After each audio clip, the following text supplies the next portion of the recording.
સુરતના પર્વત પાટિયા વિસ્તારમાં આવેલા એક કોમર્શિયલ મોલની અંદર ફૂડ ટેસ્ટિંગ લેબની આડમાં ધમધમતી હાઈ પ્યુરિટી ક્રિસ્ટલ મેફેડ્રોન ડ્રગ્સની ફેક્ટરીનો સુરત એસઓજીએ પર્દાફાશ કર્યો છે, જેમાં આંતરરાષ્ટ્રીય લંડન કનેક્શન ખુલતા પોલીસ સ્તબ્ધ થઈ ગઈ છે. અમરોલીમાંથી 236 ગ્રામ ડ્રગ્સ સાથે ઝડપાયેલા જીલ ઠુમરની કબૂલાત બાદ પોલીસે પોલારિસ શોપિંગ સેન્ટરની લેબમાં દરોડા પાડી ડ્રગ્સ બનાવનાર સિનિયર ટેકનિશિયન સહિત કુલ 3 શખ્સોની ધરપકડ કરી છે.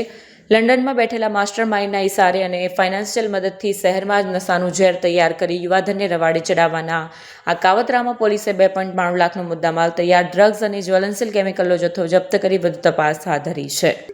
એમડી બનાવવાની જે લેબ ઝડપાઈ છે એના અંદર 1 તારીખે અમે કેસ કરેલો અમરેલી 232 ગ્રામ એમડીનો. એમાં જે આરોપી પકડાયેલા જે તે વખતે 2 આરોપી જે છે નાસ્તા પડતા હતા, એમાં કુશાલ રાણપરિયા અને ભરત લાઠિયા બંનેને ગઈકાલે ઝડપી પાડવામાં અને એમની પૂછપરછ દરમિયાનમાં ખબર પડી કે બ્રિજેશ ગુજરાલ ભાલોડિયા જે છે એ આ ડ્રગ જે છે બનાવતો હતો, કારણ કે પોતે એકર કંપનીમાં સિનિયર કેમિસ્ટ તરીકે કામ કરે છે, પોતે કે એમએસસી કેમિસ્ટ્રી કરેલું છે અને એને અલગ અલગ જે ડ્રગ્સ કઈ રીતે બને, અલગ અલગ કેમિકલ છે એનું નોલેજ છે. તો એ ત્યાં એક લેબ છે ડિક્રિયા કરીને food and pharma analysis lab, ત્યાં એક કમ્પાર્ટમેન્ટ ભાડે રાખીને આ ડ્રગ્સ જે બનાવતો હતો એને પણ પકડવામાં આવેલો છે. જે લેબની અંદર આ જે કમ્પાર્ટમેન્ટ છે એમાં જેટલા પણ સાધનો છે તમામને જે છે મુદ્દામાલની અંદર લેવામાં આવ્યા છે. જે મુદ્દામાલ છે એની વિગત આ પ્રમાણે છે કે ત્યાંથી છે ફનેલ છે, ફ્લાસ્ક છે, પંપ વેક્યુમ છે, ડિજિટલ વોચ છે, વજન કાંટો વગેરે મુદ્દામાલ જે છે જપ્ત કરવામાં આવે છે. જે અલગ અલગ કેમિકલ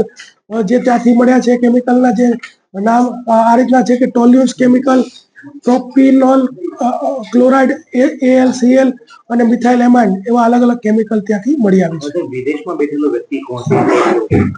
આજે લોકો પકડાયા છે એમાંથી મોટા ભાગના છે માલિબા કોલેજ કેમિસ્ટ્રીના વિદ્યાર્થીઓ છે, અને વિદેશ જે પકડાયા વિદેશમાં લંડનમાં જે છે વ્યક્તિનું નામ જનક જાગાણી છે, એ પણ આ લોકોના ગ્રુપનો જ સભ્ય છે અને એ ત્યાંથી આ લોકોને ગાઈડ કરતો હતો અને ત્યાં સપ્લાય કરવાનું છે એનું ગાઈડન્સ પણ આપતો હતો. જે અત્યારે 16 ગ્રામ જે બ્લુ ક્રિસ્ટલ એમડી પકડાયું છે એ પણ કોઈ મુંબઈ અથવા ગોવાની રેવ પાર્ટીમાં આપવાનું હતું, આવું એણે કીધું હતું કે હું જ્યારે કહું ત્યારે સપ્લાય કરજો. તો એ પણ કાલે કેસ કર્યો, એમાં ઝડપેલું છે.